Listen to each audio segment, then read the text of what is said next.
Er zijn op dit moment twee mogelijkheden om te betalen. De optie via online, geef je de optie direct betalen met een creditcard. Of betalen, dat je de keuze maakt, betalen op de airport. Dat zijn op dit moment de twee opties zoals ze die hebben ingericht. Via de online betaling komt dat in een beveiligde OLB-omgeving terecht. Dat is beveiligd, daar hebben we checks en balances op uitgevoerd. Komt het in een beveiligde OLB-omgeving terecht. En dan via een technisch portaal komt dat op onze MCB-rekening terecht. Er zit geen andere partij tussen, dat gaat rechtstreeks van de online betaling naar de MCB-rekening. Specifieke MCB-rekening daarvoor geopend om alleen de toeristeninkomsten op die rekening binnen te krijgen. Waarom is dat belangrijk? Dat is belangrijk, want de afdeling Financiën beheert het geld.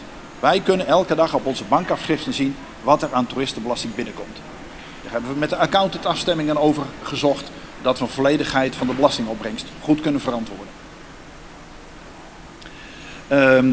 Nog eventjes, het afgelopen weekend was er een storing met de creditcards. Daar hebben we direct op ingegrepen, want daar hebben we adequaat op gereageerd om dat weer mogelijk te maken. We zijn 2 dagen, 3 dagen uit de lucht geweest. Nu hebben we dat weer operationeel samen met de afdeling Financiën en MCB hebben we dit probleem grotendeels opgelost.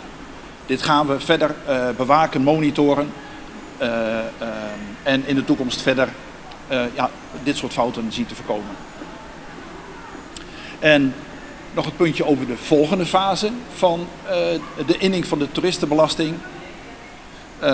Is de fase dat we nu betalen we met creditcard en hier online of hier bij de pinautomaat.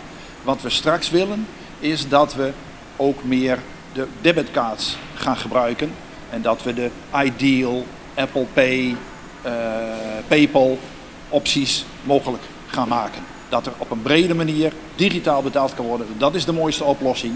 We streven ernaar om zoveel mogelijk digitaal de betalingen binnen te krijgen. Dat de stroom die nu gaat pinnen, dat steeds verder af gaat nemen.